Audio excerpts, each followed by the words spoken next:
The day Sophia and Ethan went public with their relationship, the system declared my mission a failure and stripped me of all my emotions. From that moment on, I could no longer feel the sting of betrayal, and I lived with a newfound sense of freedom. Yet, when she found me painting for someone else, her eyes were red from crying as she snatched the brush from my hand, demanding through her tears, "You said you would only ever love me. How could you stop loving me?" But I only furrowed my brow, genuinely confused as to why she was crying. When Sophia and Ethan formally announced their engagement, the system declared my mission a failure. A mechanical, electronic tone echoed in my mind, followed by a searing pain. I collapsed to the floor, my eyes fixed on the live broadcast on television. Sophia was presenting the award to Ethan herself. On stage, they embraced and held hands, and then Ethan smiled as he answered questions from the press. They looked like a perfect couple under the spotlights.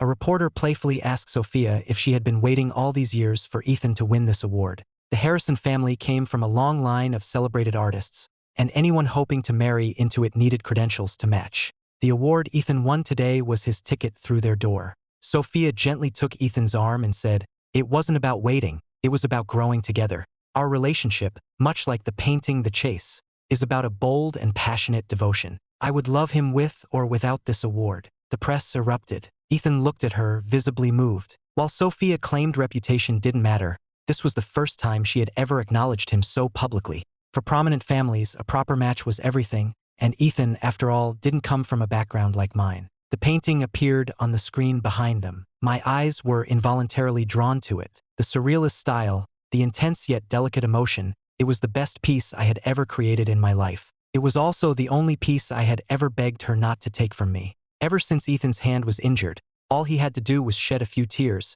and Sophia would give him anything he wanted. He had said, "Sophia, if I have this painting, I can win the award. Then I'll finally be worthy of you. Sophia, after I win, I won't need him to paint for me anymore. You'll help me keep this a secret to prevent anyone from finding out, right?" Sophia stood before me for a long moment before letting out a soft sigh. "Liam, this is what you owe him." And so, my right hand was crippled and I was kept a prisoner in that villa. The world only knew that the Campbell family had fallen and that Liam Campbell had retired from the art world 3 years ago after a hand injury. Meanwhile, Ethan was the dark horse who had burst onto the scene in that same time. Now, riding the coattails of my work, he had fame, fortune, and a path to marry into the Harrison family. How ridiculous. I tried to force a smile in front of the screen, but my face was too stiff, so I gave up. "System, I'm sorry. I failed. I managed to think." The system was silent for a moment before replying. "It is all right, but as we agreed, I must now take something from you." I gave a bitter smile, accepting my fate. "A deal's a deal. Do it." On the stage, Ethan dropped to one knee, proposing to Sophia in front of all the cameras. In the shot, even Sophia, who always doted on him, seemed stunned for a second. I never heard her answer, because at that moment, the system said, "I am taking all of your emotions." It added, "Once they are gone, you will never feel pain again." That sounded wonderful. Once removed, the process was irreversible. I would never again experience joy or sorrow for the rest of my life. As the extraction began, memories flashed before my eyes. The Campbells and the Harrisons were old family friends. Sophia and I grew up together, and loving her felt as natural as breathing. But at some point, a boy named Ethan appeared by the side of the person I was once inseparable from. He had no family name, no connections, not even any basic training in art. But he was handsome, and when he looked at Sophia with tears welling in his eyes, his helplessness was especially pitiable. He said he wanted to learn how to paint, so Sophia casually gave him the art set I had given her years ago. He said he wanted to study under a master, so Sophia begged me for one of my paintings, stamped his name on it, and used it to secure him an apprenticeship. Whenever I questioned it, she would just say, "He's had such a hard life, Liam. Things like this are nothing to us. Just help him." One favor led to another, and the two of them grew closer. Sophia, who had been pampered her whole life, started following him to hole-in-the-wall food stalls, beaming over a $2 flower, feeling a sense of freedom from getting caught in a downpour. She told me that Ethan was the only person who was truly good to her, that only with him did she feel alive. I watched her walk away from me time and time again, and each time I poured my raging emotions onto the canvas. That was when the chase began to take form. Every time she left me for him, I added another stroke, until the layers of color and heartache became the very masterpiece that would serve as Ethan's stepping stone. How pathetic. Things didn't have to be this humiliating. But then came the accident, where Ethan injured his hands, saving us. From that day forward, I was cast as the villain who would forever be in his debt. She had said, "Liam, you owe him for the rest of your life. What right does a person like you have to remain in the art world?" And so, from that day on, the world only knew that Liam Campbell's hand had been ruined in an accident, while a young artist named Ethan, with a remarkably similar style, skyrocketed to fame. Amid the agony of the emotional extraction, I asked in a trembling voice, "System, do you think my debt to him is paid?" The system was silent, but in its cold, mechanical tone, I could almost detect a hint of pity. "Liam, you don't owe anyone anything, is that right?" But they all said it was my fault. Tears streamed down my face uncontrollably as I felt something essential being torn from my body. My vision went black and I collapsed. When I woke up, the first thing I saw was Sophia walking through the door. She was on Ethan's arm, and she looked at me with an annoyed expression. "Liam, can you stop pulling this fainting stunt all the time? It's so childish." Her tone was icy, but I felt no sadness at all. I barely registered her presence, instead touching my chest in a daze. The heavy stone that had been weighing on my heart was gone. I actually felt lighter. "Liam, my friend, I proposed to Sophia," Ethan began, his voice trailing off as if in humble reverence. "You know I've loved her for so many years. I was simply overcome with emotion." He sounded meek, but his eyes were full of defiance. "Friend? My mentor took only one apprentice, me. Where did you get the idea we were colleagues? Are you referring to how you pass my paintings off as your own and then call yourself my peer to the press?" Ethan's face went pale, a flicker of malice in his eyes. "Liam, apologize," Sophia demanded, defending her precious man. But her anger didn't stir the slightest emotion in me. I just looked at them, baffled. "And another thing, your proposal is your business. Why is a grown man telling me he was overcome with emotion? I'm not interested in you." It was bizarre. I didn't care if they got engaged or even married. It had nothing to do with me. But to them, my words sounded like the bitter sarcasm of a man consumed by rage. Ethan stepped forward, a look of self-reproach on his face. "I know I took the mentorship that should have been yours, Liam, and I know you're hurting. But back then, if the situation hadn't been so desperate, I never would have destroyed my hands." I cut him off. "Did I ask you to save me?" Ethan froze, taking an awkward step back before looking at Sophia with a wounded expression. "Sophia, I think he resents me." His eyes reddened, his performance full of genuine emotion, but when I looked at him, I felt nothing at all. I truly couldn't understand why this made Sophia so angry. "Liam, someone saved your life. It's bad enough you're not grateful, but you should at least have a conscience. Don't repay kindness with cruelty." Cruelty? My memory was of this man taking my art to build his fame and fortune. How was I the cruel one? I stared at her, my expression blank, my eyes showing no emotion whatsoever. In the past, this was the moment I would have asked in agony what more she wanted from me, what else I had to surrender to him before it was enough. But today, I just watched her calmly until she was the one who had to look away. I thought for a moment, then said, "Aren't you the ones repaying kindness with cruelty? You're playing the victim after getting everything you wanted. Your family begged me to pick you up that day. After the crash, help was already on the way. He was the one who insisted on smashing the window with his bare hands. What did that have to do with me? You guilt-tripped me and used me as a stepping stone. From where I'm standing, you're the cruel ones. Liam, you!" As they stared at me, fuming with humiliation, I calmly pulled the covers over myself and lay back down. I felt nothing. No love, no hate. It was wonderful. My reaction was not what they expected. They stared at my unresponsive form in the bed, and Sophia finally snapped, "Is this what you've become? You hate the sight of me that much? Fine. Ethan doesn't need you anymore anyway. If you really can't stand to see us,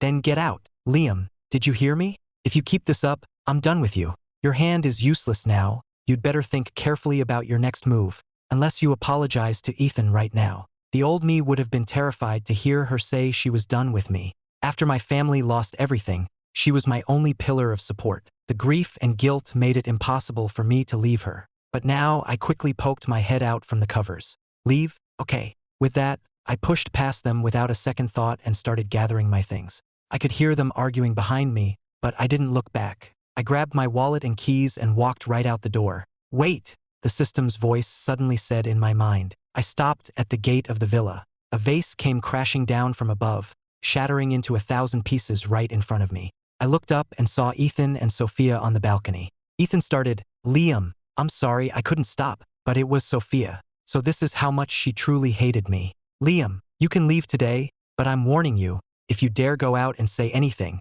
I just watched her silently, then replied with a single word. Boring. I called a car on my phone and started walking down the hill from the villa. No one followed me, which was nice. The autumn air was crisp, but my mind kept replaying memories. During the 2 most intense years of their affair, Sophia and Ethan faced complete opposition from her family. Relying on our family's long friendship, Sophia's grandfather took my hand from his hospital bed and pleaded with me. Liam, I've watched you two grow up. You know Sophia has real talent. She's the only direct heir to the Harrison legacy. Please, help me bring her back.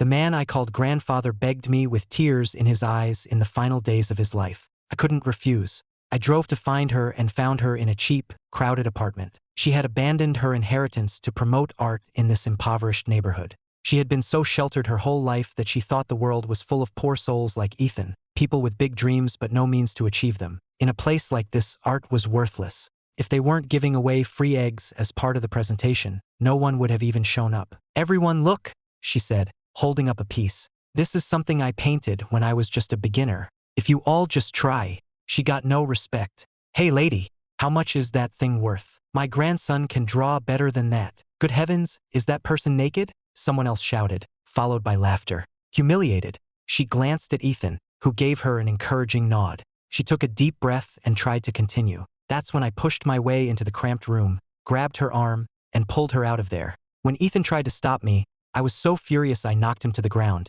Then I dragged Sophia to my car and pushed her inside. Your grandfather is dying, I yelled. And you're still wasting your time with him in a place like this? We had known each other our whole lives, but she screamed at me. What do you know? I'm promoting art. Art shouldn't just belong to the elite. Everyone has a right to it. She saw herself as some kind of crusader, hitting and screaming as I forced her away. I locked the doors, terrified her grandfather wouldn't hold on, and sped onto the freeway. But in the rearview mirror, I saw Ethan chasing us in an old van. Stop the car. I want to go back with him. My grandfather is always trying to trick me. I'm not falling for it. Stop. When she realized I wouldn't stop, she started grabbing for the steering wheel. The car swerved wildly across the highway. I couldn't fight her off, and with one hard shove from her, our car veered and collided head-on with an oncoming sedan. There was a deafening crash, and the force of the impact knocked me unconscious. When I came to, Ethan was outside, frantically pounding on the car window. The doors were locked and wouldn't open. Sophia was crying, pleading with Ethan through the glass. I fought through the pain, trying to comfort her, but she just shoved me back into my seat. This is all your fault. If you hadn't dragged me away, this never would have happened. We're going to die in here. No, we're not. I tried to reassure her gently. My phone buzzed with a message from our butler. The family had been alerted the moment the car's system registered the crash. Help was already on the way. Just then, Ethan started smashing his fists against the window. He punched it again and again, his knuckles bleeding as cracks spiderwebbed across the reinforced glass. With every blow, Sophia sobbed harder. It was in that moment that I knew I could never win against him. He never broke the glass. The emergency services arrived first and got us out. Neither of us was seriously hurt, but both of his hands were fractured. He would never be able to hold a paintbrush again. This is all because of you, Liam. Do you have any idea how hard Ethan worked? How badly he wanted to be a painter? You destroyed him, she screamed. You'll owe him for the rest of your life. What right does someone like you have to even be an artist? At that same time, back at the hospital, Sophia's grandfather heard the news of the crash and passed away. Buried under all the accusations, I started to doubt myself. Was this all really my fault? Did my own selfish desires cause all of this irreversible tragedy? So, as penance, I agreed to their terms. I would retire from the art world, and all my future paintings would bear Ethan's name. Later, when the Campbell family fortune was lost, I had nowhere to go. Their demand for new paintings grew, and I became their prisoner in a villa on the outskirts of the city,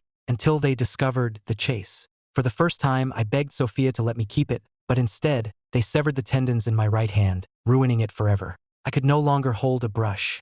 Liam, you're a pathetic joke, a voice in my head said, but I felt nothing. Don't be so hard on your past self. He went through a lot, the system's voice said. It's a good thing it was only your emotions that were taken. In a way, it's a blessing in disguise. Liam, I am leaving now. I hope that you, free of passion and desire, can find something truly precious. Then the system was gone, but I didn't understand. What was something precious? A car pulled up beside me, and the window rolled down to reveal a young woman with her hair in a ponytail.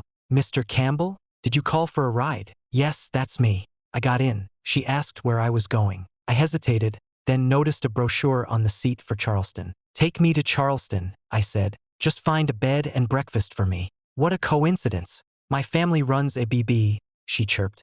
"I'm just covering a shift for my dad today. I never thought I'd get a pickup from one of these villas. I hear everyone who lives up here is a millionaire. So, what do you do for a living?" She was very talkative. Perhaps because I had no emotions, I didn't even feel annoyed. I just listened quietly as she chattered on. Her name was Chloe, and the BB was called Chloe's Cottage. After we arrived, she enthusiastically showed me inside. The courtyard was filled with flowering quince bushes, creating a scene that was vibrant, delicate, and full of life. I decided to stay. The money I had was more than enough to live in a place like this for the rest of my life. Chloe helped me buy all the necessities and introduced me to everyone around. "Mrs. Gable, this is my new guest. Isn't he more handsome than the guys on TV? Mr. Peterson, look, handsome, right? He's staying at our place." Within half a day, everyone in the historic district knew I was the new guest at Chloe's cottage. I bought new art supplies and spent my free time in the courtyard, trying to paint with my left hand. The results weren't as good as when I used my right. The old Liam would never have accepted such mediocre work, but the new me couldn't even feel frustration. Chloe insisted on framing every painting I made and hanging them along the hallways and stairwell of the BB. She said she knew I was an artist the moment she saw me and was just taking a little advantage, hoping I wouldn't mind. I didn't know what it meant to mind, but she seemed to quickly notice that I was different. I would often get picked on, but I seemed to have no reaction. The neighborhood kids would sometimes snatch my art supplies and make faces at me. Because I never got angry or chased them, some even started wandering into the courtyard to rummage through my things. Whenever that happened, she would grab a broom from the porch and chase them off. "Hey, you're messing with me now. You don't get to bully my people." She would always get my things back, then turn to me and call my expressionless face a blockhead. She would leave bowls of sweet soup she'd made outside my door. If she found out someone had swindled me, she'd drag me back to demand justice. She'd bring in my laundry if it was about to rain and just generally follow me around. The way she looked at me was strange. The neighbors would tease her. "Chloe's a goner. That boy has completely stolen her heart." She would just blush, look at me, and laugh as she shooed them away. He stood for a long time looking at the paintings on the wall, and when he saw me, he said mockingly, "I guess anyone can be a painter these days. These things on the wall aren't a tenth as good as your old work, are they, Liam?" I didn't say anything, just shook my head at a fuming Chloe. She shot Ethan a cold glare and went inside. The BB was small, and he scanned the courtyard with a look of disdain before handing me a gold-embossed invitation. "Liam, Sophia, and I are getting engaged. This is the invitation. I'd like you to be there as a witness. After all, you two were childhood sweethearts, and you were even engaged to her once. It would be best to clear the air at the party, don't you think?"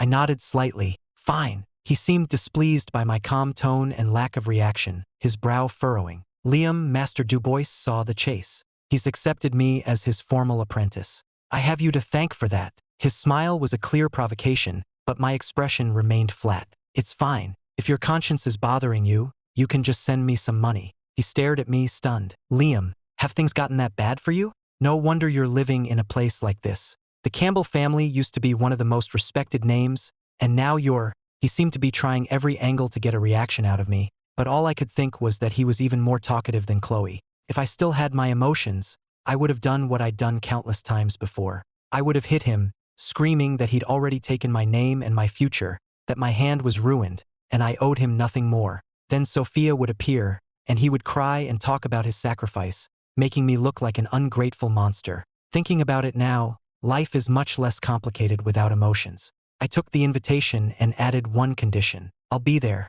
Just remember to send a car to pick me up." 3 days later, a car actually arrived. Chloe grabbed my hand, her face flushed with anger. "Don't go. How can people that horrible even exist in this world?" She had overheard my entire conversation with Ethan that day. When I mentioned how they had my tendons severed, she had gotten so angry she'd slammed her hand on the table and knocked it over. I still didn't understand what there was to be angry about. "I should still go," I said. I didn't care about the couple, but it was a free meal, and they would have excellent cake. When I arrived, the venue was already crowded. When Sophia saw me, she froze for a second before composing herself. "Liam, I didn't think you would come." She was wearing a beautiful white gown, but her expression was complex. "Ethan said I would be paid to be a witness. I have to attend the engagement party to get the wedding invitation." She pressed her lips together, a hint of anger in her eyes. But I must have been mistaken, because for a moment, it looked like she was in pain. How strange. Had they not agreed on my fee?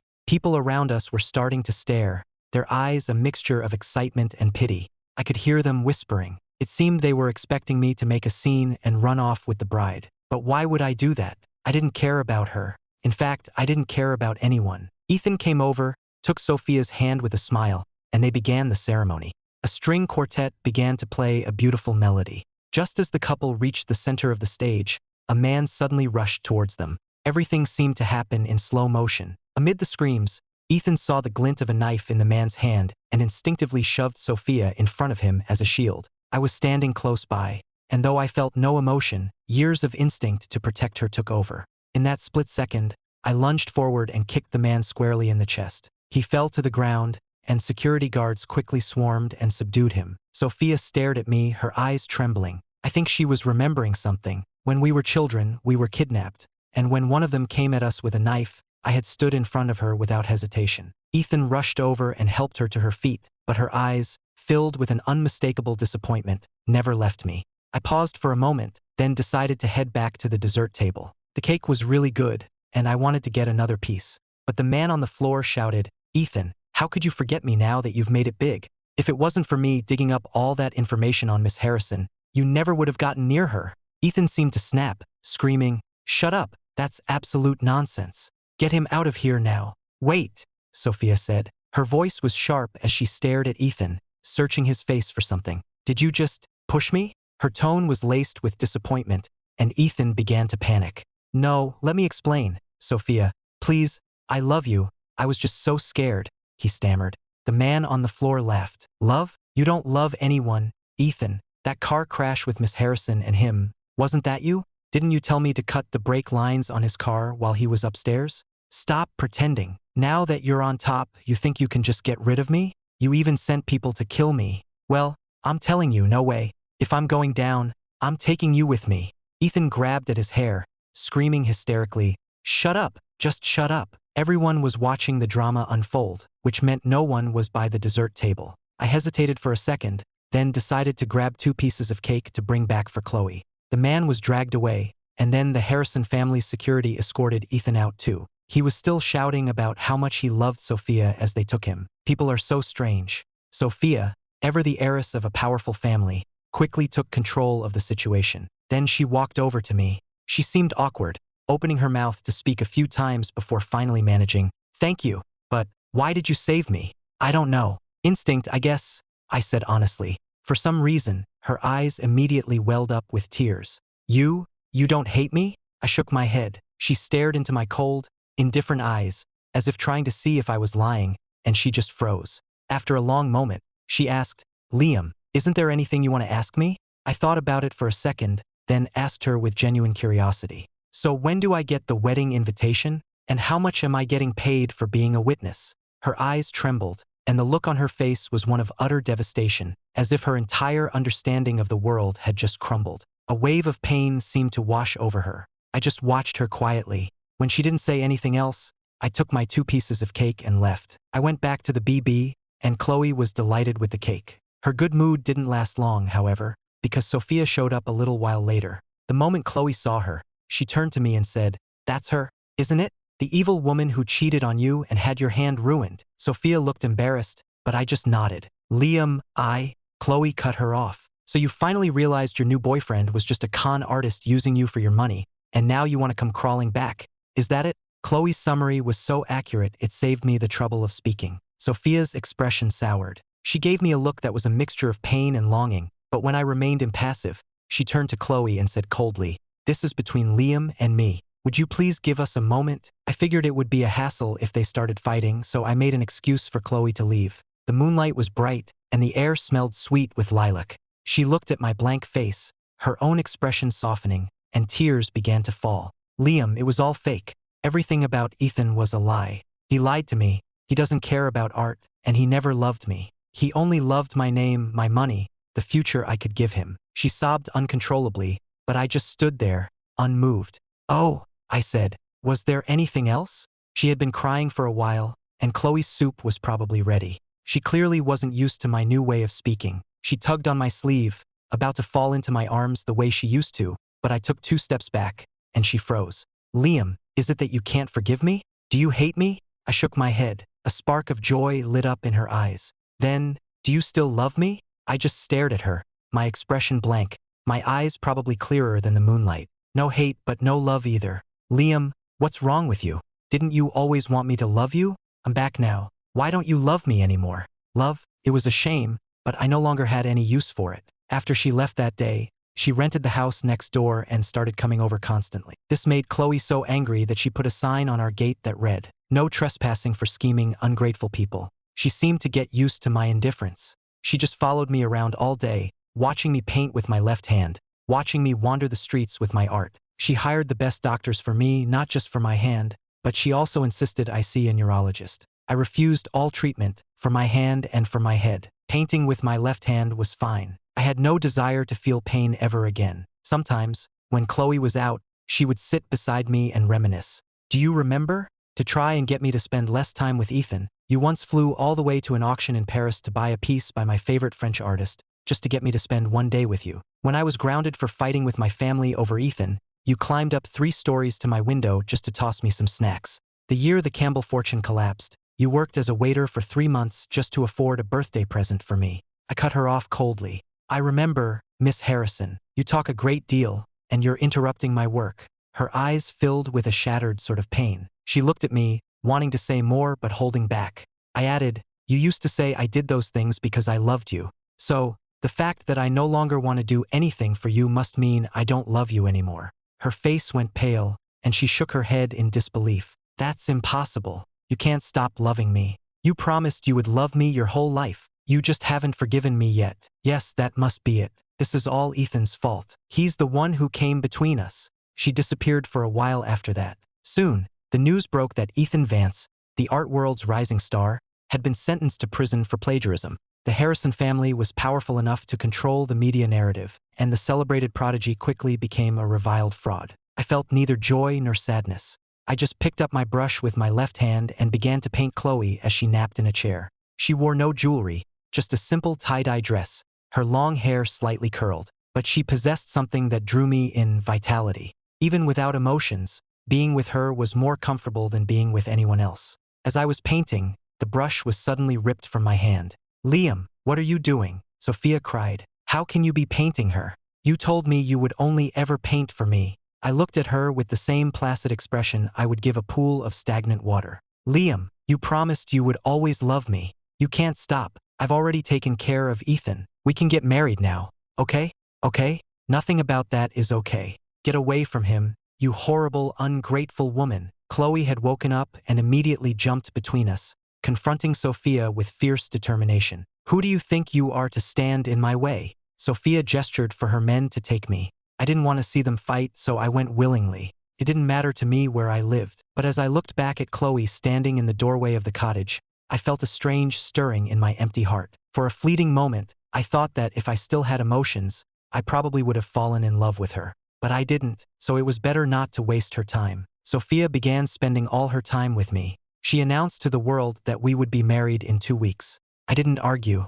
I only asked her, but you know that I don't love you anymore, right? She tried to bring up the past again, to prove that I still loved her. It was exhausting. Fine, I get it, I said. I was taken to the main Harrison estate. If I married her, I would become the second legal heir to the entire Harrison fortune. Besides her, many others were unsettled by this. When I met her sister, Olivia, I could tell she was up to something. So you must be my future brother-in-law, she said. I heard you and my sister were childhood sweethearts, tragically torn apart, and are only now finding your way back to each other.